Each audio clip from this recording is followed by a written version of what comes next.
Hello, আসসালামু আলাইকুম। Welcome to Julius kitchen. আশা করি সবাই ভালো আছেন। আলহামদুলিল্লাহ, আমরাও সবাই ভালো আছি।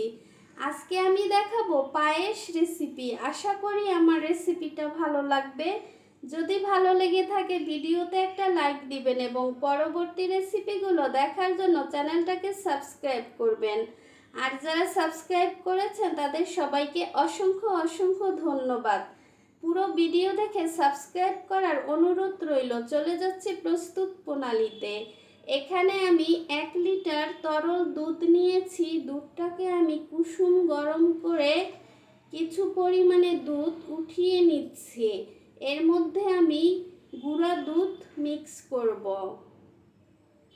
এর মধ্যে আমি দিয়ে দিচ্ছি একটা তেজপাতা, 2টা এলাচ। এলাচের মুখটা আমি একটু চিড়ে দিয়েছি, তাহলে সুন্দর একটা গন্ধ আসবে। এখন আমি কুসুম গরম দুধের মধ্যে দিয়ে দিচ্ছি 100 গ্রাম গুঁড়া দুধ। দুধটাকে ভালো করে মিক্স করে নিতে হবে। গুঁড়া দুধটা দেওয়ার চেষ্টা করবেন, তাহলে পায়েসটা অনেক মজা হয়। নিয়েছি 50 গ্রামের মতো পোলাওয়ের চাল।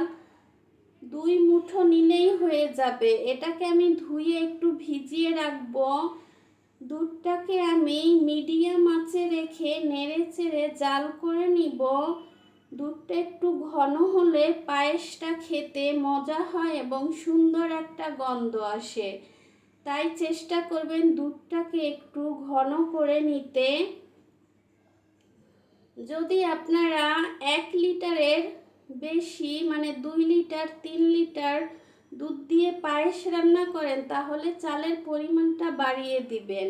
দুধটা টানার পরে দিয়ে দিচ্ছি ধুয়ে রাখা পোলাওয়ের চাল। সাথে সাথে নেড়ে চেড়ে দিতে হবে যাতে দলা পেকে না যায়। এইভাবে নেড়ে চেড়ে এই চালটাকে সিদ্ধ করে নিতে হবে।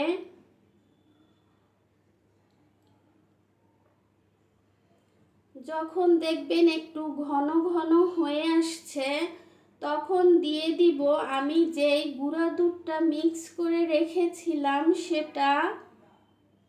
এখন আমি সেটা দিয়ে দিচ্ছি।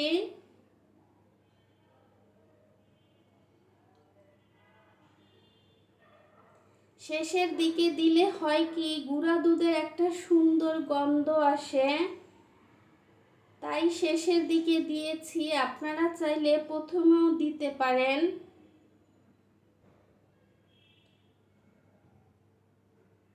যখন দেখবেন চালটা সিদ্ধ হয়ে গিয়েছে, তখন এর মধ্যে চিনি যোগ করতে হবে। আমি চেক করে দেখছি চালটা সিদ্ধ হয়েছে কিনা। চালটা একেবারে সিদ্ধ হয়ে গিয়েছে। এর মধ্যে আমি দিয়ে দিচ্ছি 1/2 কাপ পরিমাণে চিনি। এখানে আসলে মিষ্টিটা যে যার পছন্দ মতো কম বেশি দিতে পারেন। মিষ্টিটা একটু চেক করে দেখবেন।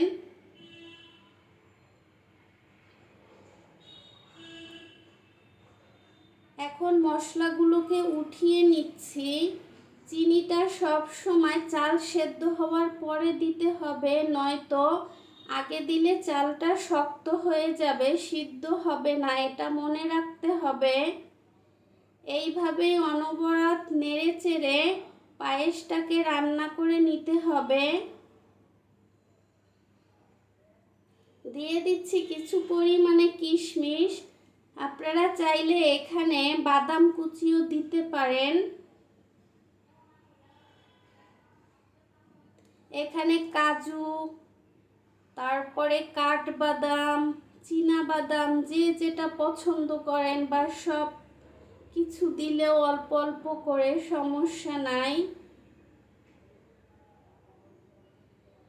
পায়েসটা প্রায় হয়ে গিয়েছে। এখন আমি পায়েসটাকে নামিয়ে ফেলছি।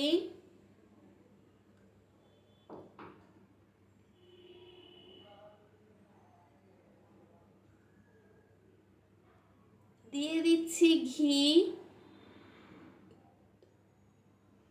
কাজু বাদাম, চাইলে কাঠবাদামও দিতে পারেন। এটাকে হালকা একটু ভেজে দিয়ে দিচ্ছি কিশমিশ।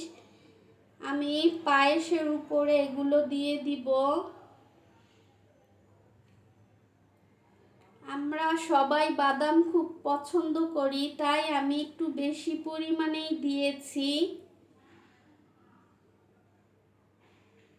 যদি ভালো লেগে থাকে ভিডিওতে একটা লাইক দিবেন এবং লাইক, কমেন্ট, শেয়ার করবেন ফ্যামিলি ফ্রেন্ডসদের সাথে এবং চ্যানেলটাকে সাবস্ক্রাইব করে পাশে থাকবেন। রেসিপিটি দেখার জন্য সবাইকে অসংখ্য অসংখ্য ধন্যবাদ। যে যেখানে থাকেন ভালো থাকেন, সুস্থ থাকেন,